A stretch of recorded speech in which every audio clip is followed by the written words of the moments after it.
Totuudet elävät lääketieteessä. Lääkäriseura Duodeckimin suojissa lääkärit ovat jäljittäneet totuutta jo kauan. Mikä on tämän hetken totuus huumeongelmasta? 4 lääkäriä kokemuksineen. Ovatko luulot ja asenteet tieteellistä näyttöä vahvempia, kysyy Mikko Salaspuro.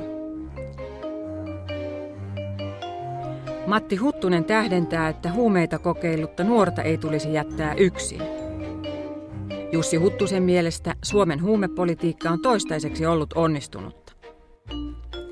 Nuoruuteen kuuluu rajojen hakeminen, seikkailun ja vaaran tunnustelu, aikuisten suhtautuminen siihen on oleellista, sanoo Elina Hermansson. Isäntänä lääketieteen moniottelija Pekka Mustonen, olin mukana keskustelussa toimittajana.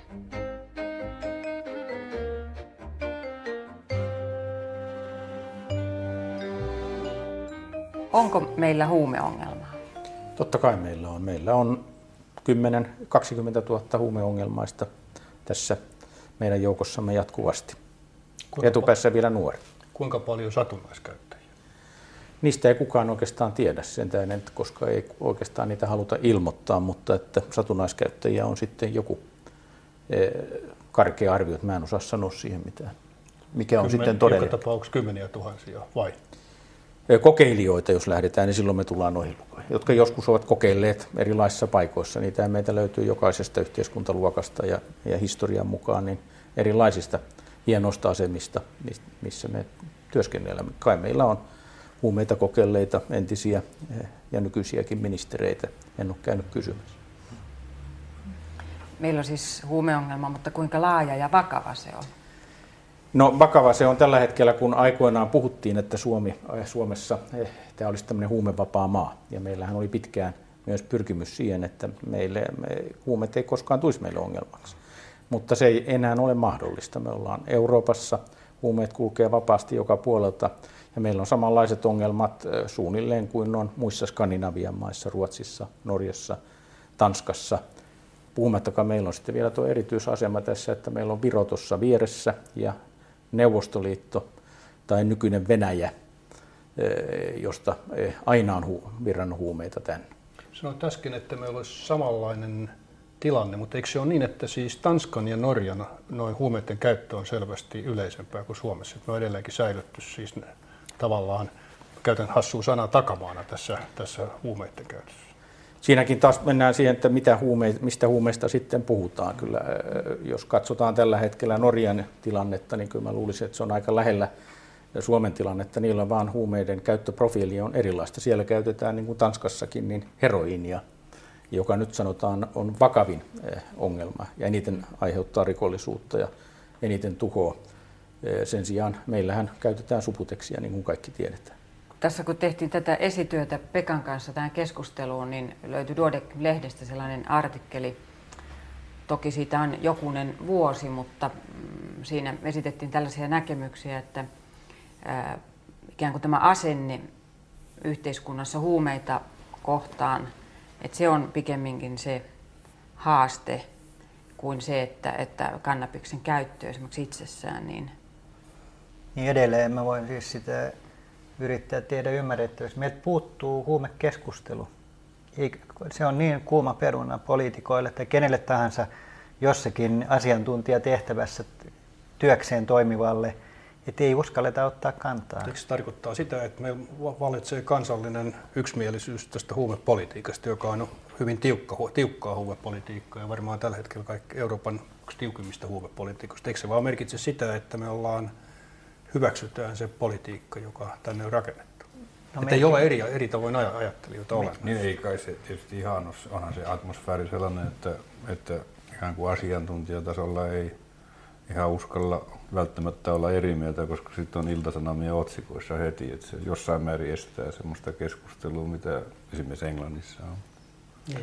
Mä varmaan liikun jossain ihan eri maailmassa, kun te puhutte huumeongelmaisista ja niiden vierotushoidoista ja tämmöisistä me on keskusteltu, mutta kuinka paljon on keskusteltu huumeiden käytön alkamisesta ja sen niin kuin hyväksyttävyydestä ja semmoisista asioista. Niin todellisesta vaarasta tai niin. Kenelle se on vaarallista.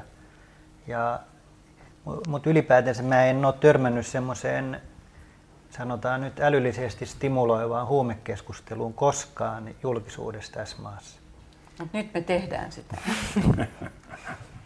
Tietysti yksi sellainen kysymys, josta me kuitenkin ainakin johonkin mittaan asti on keskusteltu täällä ja paljon enemmän muualla, että pitääkö nämä kaikki huumeet käsitellä yhtenä kokonaisuutena, koska siis heroinahan jotain ihan muuta kuin mitä amfetamiini.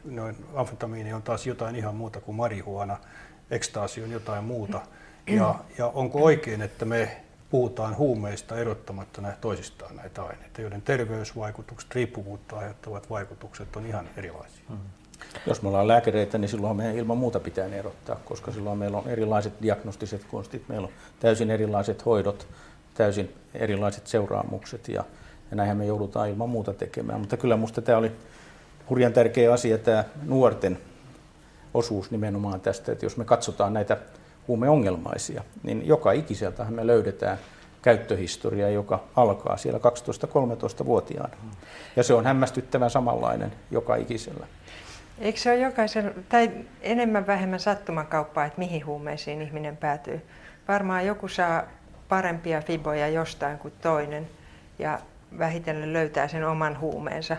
Mutta eikö se alun perin se polku, joka johtaa huumeiden käyttöön, niin on kuitenkin semmoinen sattumavarainen, että mitä huumeita nyt satutaan ekaksi tarjoamaan. Tai mitä on saatavilla. Niin.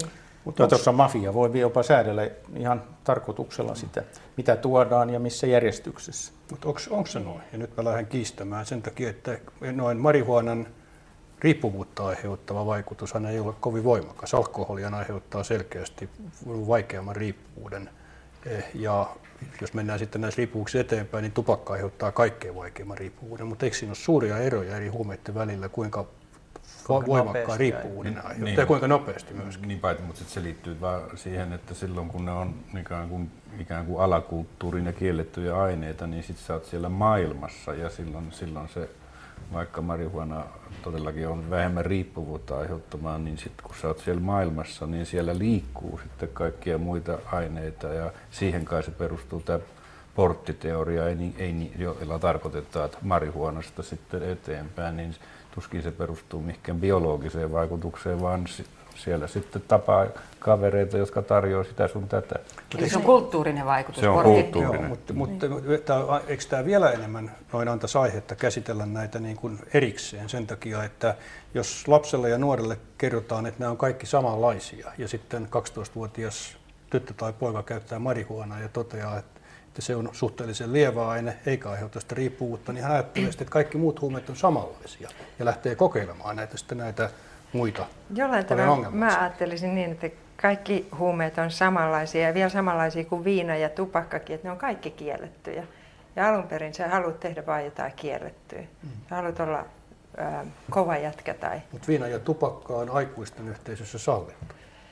Niin, ja huumeisiinkin me suhtaudutaan erittäin nuorilla ne on kumpikin kielletty, että kyllä lain mukaan niin me ei saata 2-13-vuotiaana käyttää oikeastaan viinaakaan. Niin, ja nuorilla on varmaan joku semmoinen sisäänrakennettu vietti tehdä jotain kiellettyä.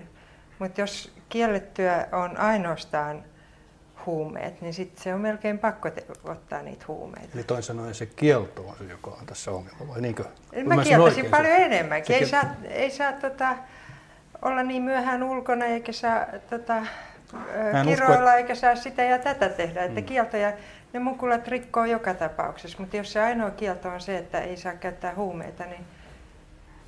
Matti sanoi, että tämä porttiteoria, eli siis lievien kautta vahvempiin huumeihin, niin sillä ei ole ilmeisesti tämmöistä biologista todistusaineistoa, jos näin voisi sanoa. Ja Mikko taas sanoo, että kuitenkin näillä, jotka on pitkään käyttänyt huumeita, niin se alku ja se, mitä siitä seuraa 12-13-vuotiaasta, on hyvin samanlainen. Se on samanlainen. Me löydetään ensimmäiseksi, aloitetaan yleensä tupakalla. Sehän opettaa ja tekee mahdolliseksi sen, että sä voit siirtyä porttamaan marihuanaa. Ja siinä on se seikka sitten on myös huomioita, että sitten kun siinä porukassa käytetään, niin eihän kukaan tiedä, mitä siellä on aina tarjolla. Eli nämä, mitä nyt käytetään marihuanaakin, niissä voi olla erilaisia sekoituksia, ne voi olla laimeita, ne voi olla erittäin potentteja.